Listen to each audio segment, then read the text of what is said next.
तो आज का जो हमारा टॉपिक है वो है SC/ST act applicability. Lecture number 108 है और आज की तारीख ये है।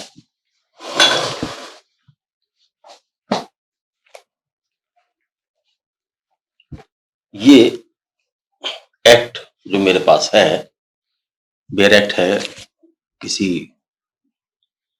लॉ हाउस का। ये अनुसूचित जनजाति, अनुसूचित जाति, अनुसूचित जनजाति अत्याचार निवारण अधिनियम 1989, ये schedule caste and schedule tribes prevention of atrocity act 1989। इसके बाद इसके अंदर कुछ और नियम बनाए गए, वो 1995 में बनाए गए। तो बहुत ही कारगर एक्ट है, उपयोगी एक्ट है, बहुत काम आता है, समाज की दृष्टिकोण से रख के बनाया गया एक एक्ट है। जितना अच्छा ये एक्ट है, कुछ एक्ट सरकार ने हमारी ने बहुत अच्छे बनाए, जैसे arms act, Indian arms act है बनाया, दहेज प्रतिषेध कानून बनाया, narcotics drugs and psychotropic substance act बनाया, और ये SC/ST एक्ट बनाया। कहना ना होगा ये एक्ट जिस मंशा से लेके सरकार ने बनाए थे वो मंशा बहुत हद तक पूरी हुई। इन एक्टों के तहत मंशा बहुत हद तक पूरी हुई, लेकिन लोगों ने इनको दुरुपयोग करने में भी कमी ना छोड़ी। इसका बहुत दुरुपयोग हुआ इन एक्ट्स का। हाँ, उपयोग भी हुआ, फायदा हुआ, समाज को बहुत फायदा हुआ। तो आइए आज इसी पे बात करते हैं। देखिए, NDPS एक्ट और आर्म्स एक्ट, इसकी क्या दुर्दशा हुई है ये आप सबको पता है, और सेम कंडीशन इसकी रही इसकी एक्ट की, जो इतना अच्छा, जो बड़े सच्चे दिल से बनाया गया था कि समाज में अनुसूचित जाति और अनुसूचित जनजाति के प्रति होने वाले अत्याचारों को रोका जाए, और हमारे यहाँ जो पुरानी बहुत बुरी कुरीति थी जातिवाद, संप्रदायवाद की या छुआछूत की, उसको मिटाने के लिए इस कानून को लाया गया। इससे पहले हमारे यहाँ एक कानून था, सिविल राइट एक्ट।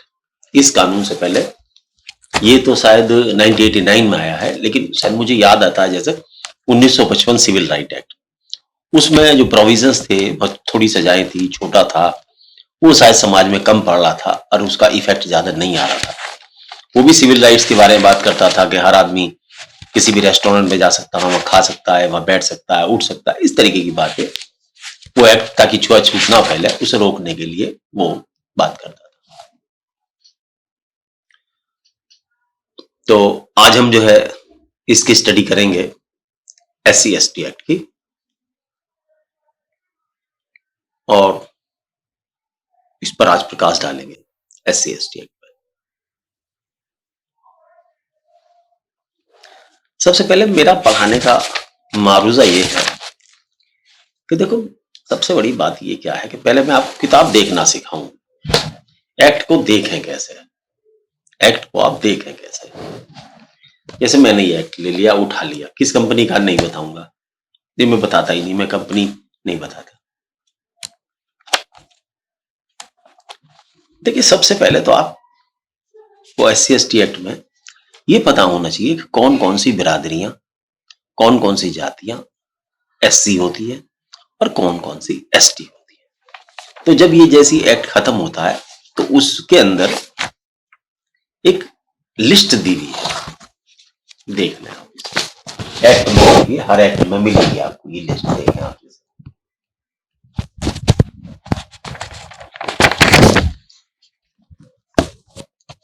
ये ऐसी लिस्ट मिलेगी जिसमें आपको पता लगेगा कि कौन कौन सी बिरादरियां, जातियां। ये लिस्ट झारखंड, उत्तर प्रदेश, बिहार, कहां पर कौन सी जाति अनुसूचित जाति है, जनजाति है, ये सारा का सारा तुम्हें ये लिस्ट बताएगी कि उससे ये कहां से है। सबसे तो पहले एक तो ये लिस्ट बताएगी।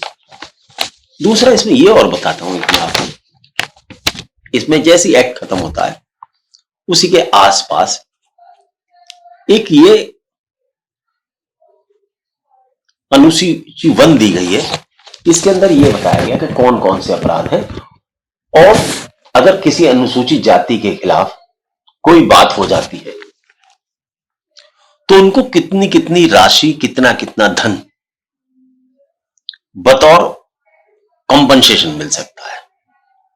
कितना राशि अगर रिहेबिलिटेशन के लिए, उनके रख रखाव के लिए, अगर उनके साथ हिंसा अपराध हो जाता है तो कितना सरकार उन्हें देगी। ये सारी की सारी लिस्ट हर अपराध के बारे में कि किस अपराध में कितनी तक की ग्रांट है। लेकिन मैं आपको यहां एक बात क्लियर कर दूं,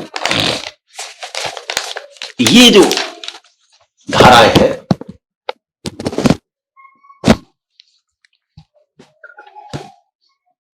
ये जो एक्ट है मेरे पास में, ये एक्ट मेरा जो है 2017 में पब्लिश्ड एक्ट है। अब 2017 से अब ज्यादा साल आ गए हैं, अब 24 चल रहा है। तो लेकिन अब ये जो कंपनसेशन की रकम जो इस एक्ट में दिखाई गई है पीछे, ये रिवाइज हो चुकी है। तो अब ये बात मेरे नॉलेज में आपको जानने दी, तो रिवाइज हो गई है। तो रिवाइज माने इसको पहले मैं किताब दिखानी समझा दूं आपको, तब उसके बाद समझोगे तो ज्यादा अच्छा रहेगा। अभी पहला ही दिन है, पहला ही लेक्चर है तो इसका अभी तो आपका टाइम लिया ही काम। तो ये मैंने आपको बताई इस शेड्यूल लिस्ट के अंदर कितना कितनी राहत मिल सकती है यदि किसी के साथ हिंसा की जाती है। और एक इसमें और है कि आईपीसी के कौन कौन से उपबंध में जो आपराधिक, अब लेकिन आप ये ध्यान रखें, इसमें देख तो लें आप, लेकिन अब आईपीसी की जगह भारतीय नागरिक सुरक्षा संहिता है। तो ये सारे सेक्शंस के नंबर बदल गए हैं। ये आप अगर किताब देखेंगे उसकी तो पता लग जाएंगे आपको नंबर। ये सेक्शंस जो है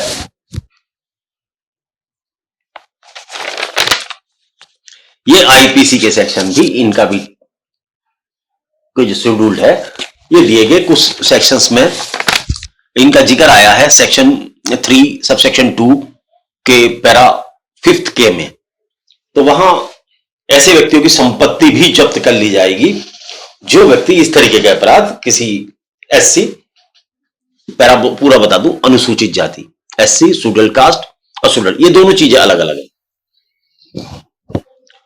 schedule caste and schedule tribe both are two different things.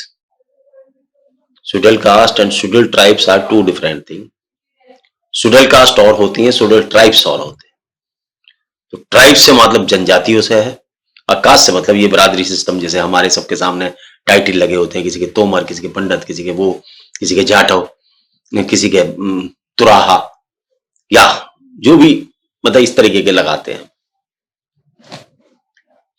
तो ये 3 शेड्यूल मैंने दिखाई जो इसी एक्ट में दी हुई है। सभी एक्ट में जब भी कोई सी भी आप किसी भी लॉ हाउस का एक्ट खरीद लें आप, इसमें कोई वो नहीं है, किसी कंपनी विशेष की बात नहीं करते, तो ये लॉ हाउस में से खरीद लें तो वहां आपको ही मिलेगी। अब आओ इसकी सबसे पहले एप्लीकेबिलिटी क्या है इसकी, ये कैसे लागू हो। पहले बात तो आप ये समझ लेंगे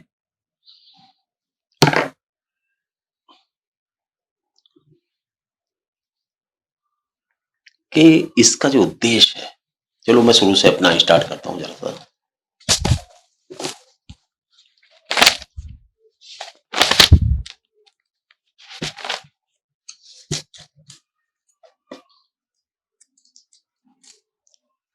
इस एक्ट का जो उद्देश्य है, सबसे पहले वो उसे समझा जाए कि ये उद्देश्य क्या कहता है। तो सबसे पहले हमारे यहां था civil right act.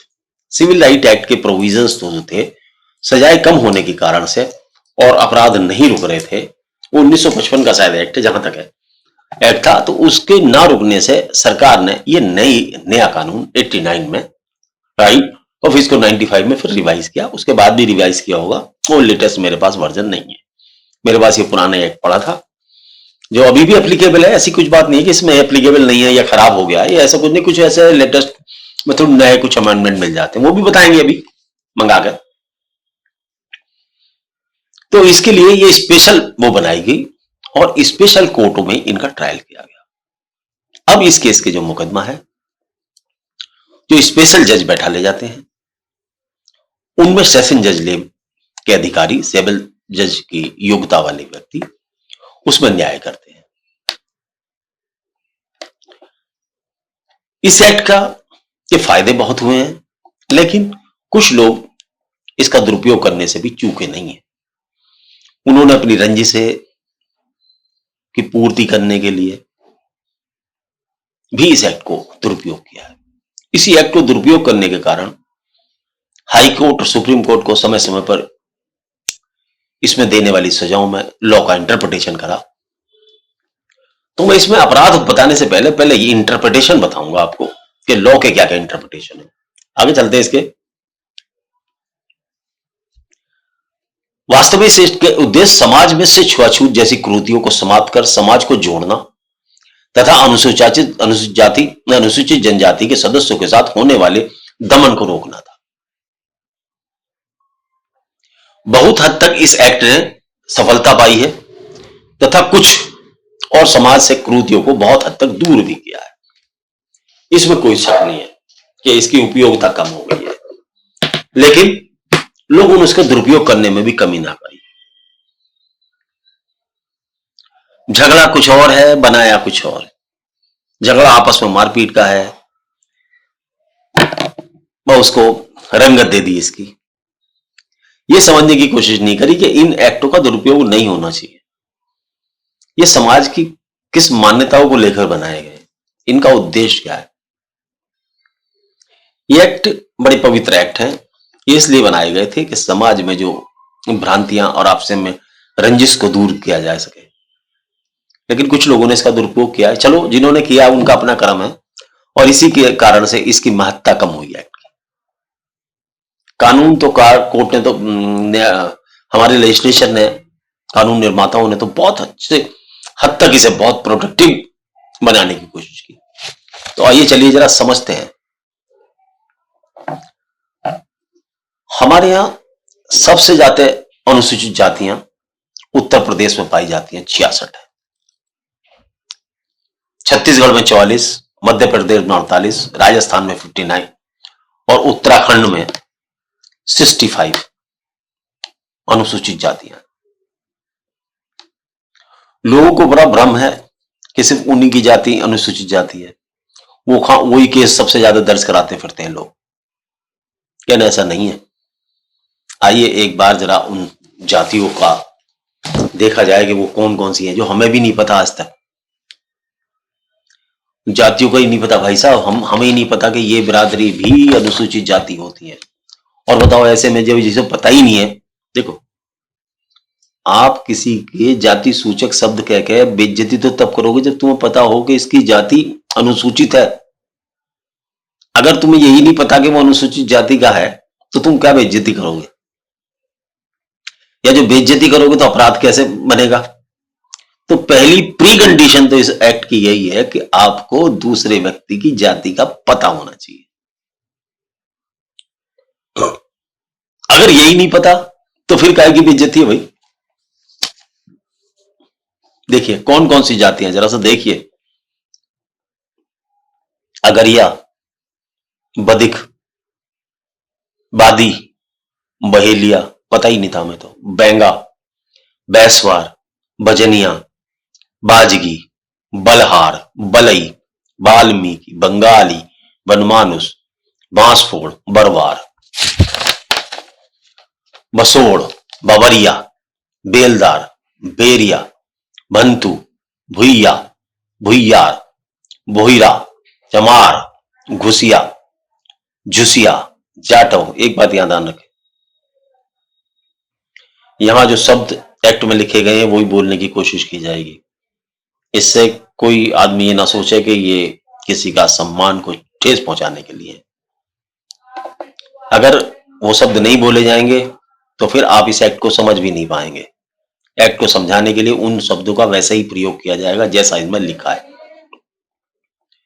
Chero, दबगर, Dhankhar, धानुकु, Dharkar, धोबी, डोम, डोमर, बुसाद, घरामी, घासिया, गोंड, ग्वाल, हबड़ू, हरी, हेला, कलाबाज, कंजर, कपड़िया, करवल, खैराव, कुरवार, खटीक, खरोट,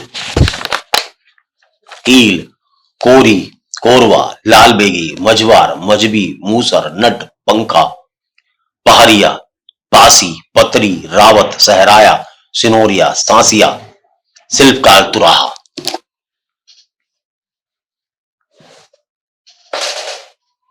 इतनी लोगों की बिरादरियां अनुसूचित जाति कहलाती हैं, जबकि हम लोग अधिकतर दो ही कौमों को जानते हैं, या तो जाटव संप्रदाय या वाल्मीकि संप्रदाय।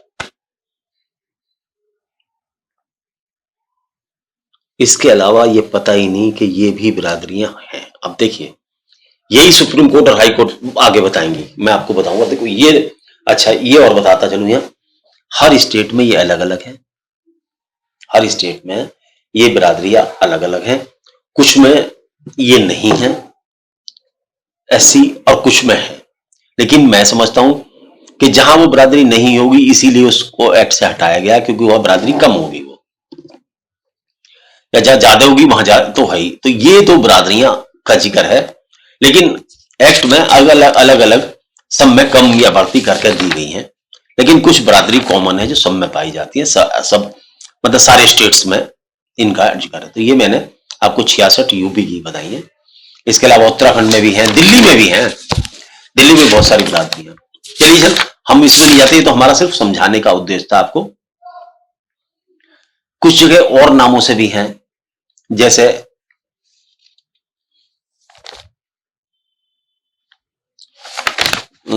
ये तो मैंने आपको बताई थी। अच्छा, जनजाति अलग है, जनजातियों का भी अलग अलग सूची है, जनजातियों की भी इसमें अलग सूची है, छत्तीसगढ़ की अलग सूची है, इसकी अलग सूची है, और अनुसूचित जाति भी। तो इसलिए आप इन्हें उनको देखें कि अनुसूचित जाति जनजाति क्या है। अपराध तो मैं आपको 1 मिनट में बता दूंगा। सेक्शन 3 है इसका, बस सेक्शन 3 है। लेकिन पहले मैं आपको यह समझाना चाह रहा हूं कि आपके जहन में बैठ जाए एक्ट।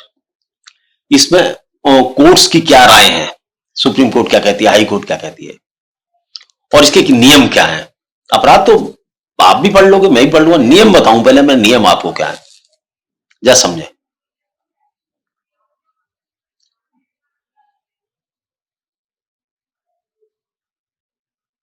नंबर 1 बात, आंध्र प्रदेश हाई कोर्ट ये कहती है, इसकी जो मेन धारा है वो 3 है, 31X, 3 सबसेक्शन 1 और उसका पैरा X। इस सेक्शन के अंदर जो आरोप अपराध अगर कोई व्यक्ति कर रहा है, जाति के नाम पे कर रहा है, तो क्रिमिनल इंटेंशन का होना जरूरी है। यदि कोई व्यक्ति किसी को जाति सूचक शब्द सेक्शन 31X में कहता है, तो आंध्र प्रदेश की हाई कोर्ट यह कहती है, जिसका जिक्र ALT criminal 2007 volume 2 page number 106 पे वर्णित है। वो ये कहती है कि क्रिमिनल इंटेंशंस होनी चाहिए जब कोई व्यक्ति किसी व्यक्ति की जाति को अपमानित कर रहा हो। तो सबसे पहली बात, क्रिमिनल इंटेंशन का फैक्ट होना चाहिए लॉ के तहत, नंबर 1 बात। दूसरी साइटेशन पढ़ते हैं आपको, जब कोई शब्द सेक्शन 3 उसका सब सेक्शन 4X के तहत, 4X भी निकाल लेते हैं, क्या है देख लेते हैं पहले।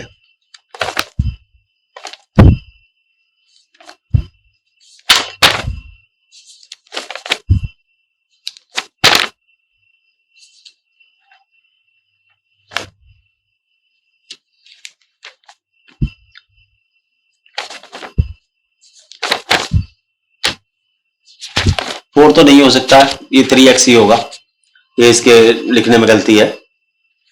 लिखने वाले के,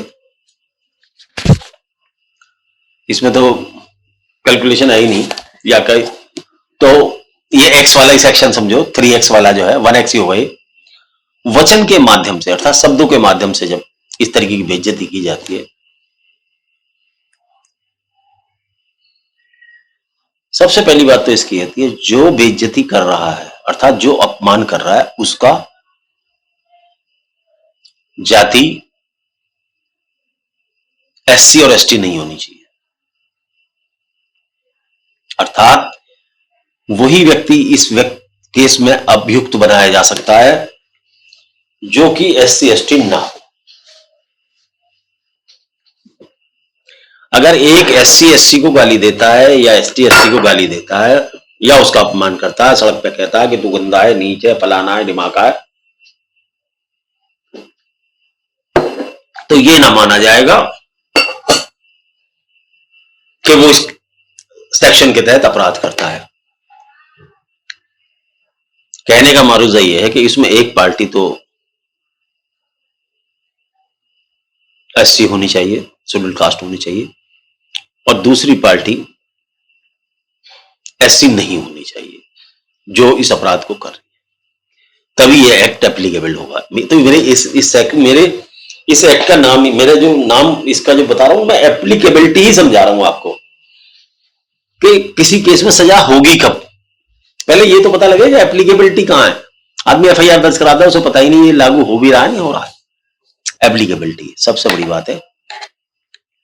पहली कंडीशन कि जो इस तरीके की बदतमीजी करे, अपराध करे, वो SC ST का नहीं होना चाहिए, बल्कि SC ST के ऊपर अत्याचार होना चाहिए, तभी एक्ट लागू होता है। और करने वाला SC ST नहीं होता। अपराध करने वाला जिसके साथ अपराध होता वो SC ST हो सकता है, लेकिन जो अपराध करेगा वो SC होगा तो अपराध नहीं बनेगा। नंबर एक बात।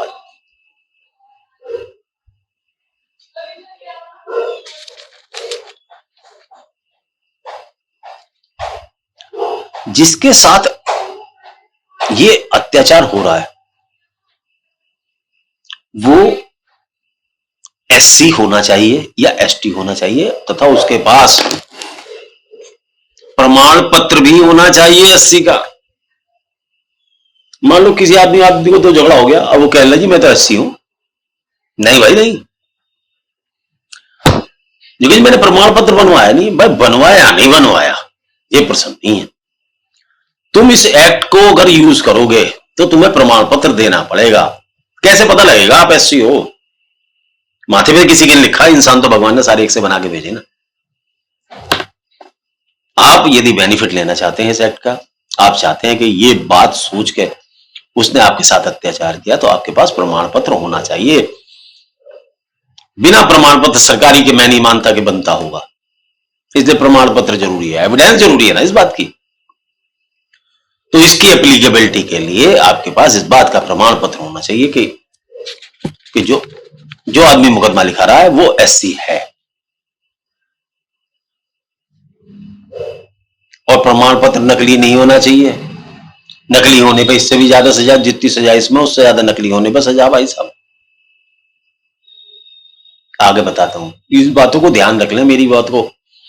एक्ट पढ़ना तो बहुत आसान है, इन सुप्रीम कोर्ट की, हाई कोर्ट की इंटरप्रिटेशंस को समझो। ये जो मैंने दूसरी वाली बात बताई है, अब तीसरी बताता हूं।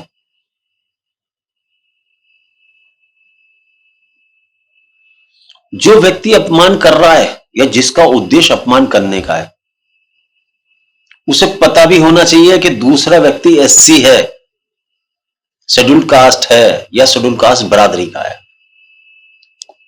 अब इतनी सारी बिरादरी है भाई साहब, सबे पता है क्या? पता ही नहीं हो सकता, नहीं पता। केवल 3-4 बिरादरी हैं जिनको जानते हैं लोग अच्छी तरीके से। पहले कभी होता होगा, गांव में रहते थे, देखो पहले लोग गांव में रहते थे, आज लोग शहर में आके बस रहे हैं। आज पता ही नहीं लगता। मोहल्ले भी पहले क्या होते थे, ये पंडितों का मोहल्ला, ये ठाकुरों का, ये गुजरों का मोहल्ला। अब वो सिस्टम ही खत्म हो गया। अब तो एक मोहल्ले में 70 के आदमी रहते हैं, 20 जाति बिरादरी के रहते हैं। कोई आदमी को किसी से फुर्सत नहीं है पैसे से इतनी महंगाई का टाइम है, आदमी को फुर्सत ही नहीं है कि भाई ये कौन सी बिरादरी का। तो यहां ये हाई कोर्ट सुप्रीम कोर्ट ये कहती है कि जब जो व्यक्ति अपमान कर रहा है उसकी नॉलेज में ये होना चाहिए कि ये जिसका ये अपमान कर रहा है वो वास्तव में उसे पता है और ये सोचते समझते ये बेइज्जती कर रहा है उसकी कि ये शेड्यूल कास्ट है। तो आप समझ लीजिए जरा सा कि आपकी नॉलेज में भी होना चाहिए एप्लीकेबिलिटी, तभी एप्लीकेबिलिटी होगी ना। मुझे पता ही नहीं है कि जो 66 कास्ट में से जो कास्ट है वो हरिजन है भी है नहीं है, और मैं उसे गाली देने लगा। भैया पहले मुझे ही तो पता हो, जब मुझे पता ही नहीं तो मैं बेइज्जती क्या करूंगा? बेइज्जती तो आदमी तब करेगा भाई किसी की जब उसे पता हो। तो हाई कोर्ट सुप्रीम कोर्ट कहती है कि उसे पता भी होना चाहिए जो बेइज्जती कर रहा है, जो सम्मान को ठेस पहुंचा रहा है, अर्थात प्रताड़ना कर रहा है। दो आदमी को झगड़ा हो गया, उनमें एक हरिजन है, एक ब्राह्मण है या एक ठाकुर है। उनने उसको मार दिया। वो स्कूल में पढ़ते थे, दूसरों को एक दूसरे को जानते नहीं है कि हरिजन ब्राह्मण है। अब वो बाद में कहने लगे जी मुझे इसलिए मारा गया, हरिजन है नहीं। उस समय पता होना चाहिए। हाँ, जो उसने मारा है, जो चोट लगी है उसकी, यहां बात चल रही है एससी एसटी एक्ट की एप्लीकेबिलिटी की। ये कब लागू होगा, ये मैं आपके जहन में ये बात डालने की कोशिश कर रहा हूं कि ये कब एप्लीकेबल होगा। सेक्शन पढ़ाना तो बहुत आसान है, 2 मिनट में पढ़ा दूंगा, आप पढ़ भी सकते हो, खुद भी पढ़ सकते हो। When it will applicable. हाँ, मैंने किसी के चाकू मारा, किसी व्यक्ति ने किसी के चाकू मारा, तो चाकू का दंड मिलना चाहिए। लेकिन चाकू उसने उस उद्देश्य से मारा है कि वो हरिजन है, ये ग्रेविटी ऑफ ऑफेंस है, तो वो इसके साथ चलेगा। लेकिन उसे पता ही नहीं है। तो यहां ये हाई कोर्ट सुप्रीम कोर्ट ये कहना चाहती हैं कि भाई जो व्यक्ति अपराध कर रहा है उसको दूसरे व्यक्ति का जिसका के साथ अपराध कर रहा है या अपमान कर रहा है, वो इस उद्देश्य से कर रहा है कि वो हरिजन है, हरिजन को नीचा दिखाने की वजह से, अपमानित करने की वजह से ये अपराध कर रहा है। Point to be noted my dear friends, लिखो, नोट करो इन पॉइंटों को। घटना सार्वजनिक दृष्टि के भीतर के स्थान में होनी चाहिए। 3x की अगर बात करेंगे तो घटना सार्वजनिक दृष्टिकोण, सार्वजनिक दृष्टि क्या होती है ये बताऊं आगे भी। सार्वजनिक दृष्टि में होनी चाहिए। ये सारी की सारी बातें 3-4 किताबों के नाम देता हूं जिनके अंदर ये लिखी गई है। एक केस है कुसुमलता बनाम सरकार, अपील नंबर 986 सन 2012, 30/3/16 को यह निर्णय हुआ। ये मैंने कोटिंग कर ली है इन एक्टों से, सबसे इकट्ठे करके किताबों से, आपको समझाने के उद्देश्य से सबसे इकट्ठी करी है। एक किताब नहीं है, कई किताबों की हो सकती है। ये जो एक्ट मैंने खरीदा है उसमें से भी हो सकती है। मैं ये नहीं कह रहा कि मेरा कुछ है इसमें है, मेरा तो सिर्फ ये है कि मैं एक्सपीरियंस के बिहाफ पे सारगर्भित बातें बताने की कोशिश कर रहा हूं। और वैसे एक्ट भी किसी का नहीं है। अगर आप एक्ट की बात करते हैं तो एक्ट भी किसी का नहीं, एक्ट सरकार का है। सरकार जो उन्होंने लिखा वो छापा, ये तो सरकारी बातें हो रही है सारी। और जो हाई कोर्ट की सुप्रीम कोर्ट की साइटेशन बता रहा हूं तो हाई कोर्ट सुप्रीम कोर्ट ने गई है, तो मैं किसी अपने और अपनी तरफ से कुछ नहीं बता रहा। जो है वो तो मैं सेलेक्ट करके आपके जहन में डाल रहा हूं। कुसुमलता बनाम सरकार, अपील नंबर 986/2012, दिनांक 30/3/16 को निर्णित की गई। उसमें यह बताया गया, और एक सेक्शन है, एक और है, CRLJ 2009 पेज 350 में भी ऊपर वाली कंडीशंस का जिक्र किया गया जो मैंने बताई आपको। 2008 CLT पेज नंबर 1305, जियोरिज बनाम आंध्र प्रदेश राज्य व अन्य, इनमें भी इन बातों का जिक्र किया गया। आगे चले, टाइम इज ओवर, 30 अभी है 3-4 सेकंड। सार्वजनिक दृष्टि, ये बहुत इंपॉर्टेंट पहलू है। सार्वजनिक दृष्टि से अभिप्रेत का मतलब है मोहल्ले के वो लोग मोहल्ले के वो लोग जो दोनों पार्टीज को जानते हो, आप समझने की कोशिश करो, मोहल्ले के दोनों लोग जो उसको भी जानते हो, किसको, मुलजिम को भी जानते हो, और जो विक्टिम को भी जानते हो जिसके साथ अपराध हो रहा है, और उन्हें पता हो कि ये किस बिरादरी का है। अब बेइज्जती तो तभी होगी ना जब उन्हें भी पता हो ना कि ये कौन सी बिरादरी का, और वो लोग ऐसी घटना को देखें, लेकिन वो लोग